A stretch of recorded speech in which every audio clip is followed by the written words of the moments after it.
China has accused Australia of trying to spy on naval exercises following a confrontation with ADF forces last week. For more on this, I'm joined by Senior Fellow at the Lowy Institute, Mr. Richard McGregor. So great to have you on the show, Richard. I've got to thank you first off for lobbying for my freedom. It's so cool that now I'm able to talk about China-Australia relations with you. So have you seen the footage of this confrontation? What do you make of it?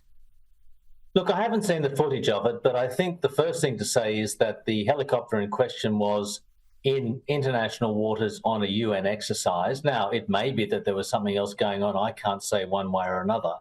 But secondly, the Chinese have made this accusation, but they also made it quite late, as it were. In other words, they added this to their initial story. So that raises questions of doubt as well. But I can't say definitively whether they were right or not. Do you think this addition of detail and accusation is China trying to perform for the domestic audience more than anything else?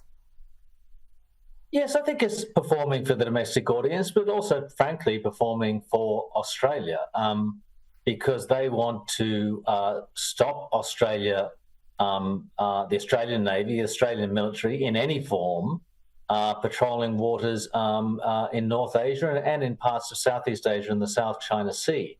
And I think, reading the reports of this in the Australian press, I'm actually in Washington at the moment, but I think the context has been lost. It's all about Australia being bullied by China. But I think, in fact, in this case, China is really responding to what Australia's been doing, along with allies Japan, the US, and also the Philippines.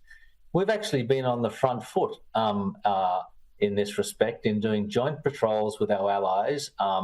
It's a sort of a heavily symbolic act to support the rules of the road in the South China Sea and to support the Philippines, which is clashing with China at the moment. But I think that's really been lost in the coverage. There's a much broader part of this dispute than simply, China saying Australia was spying or whatever.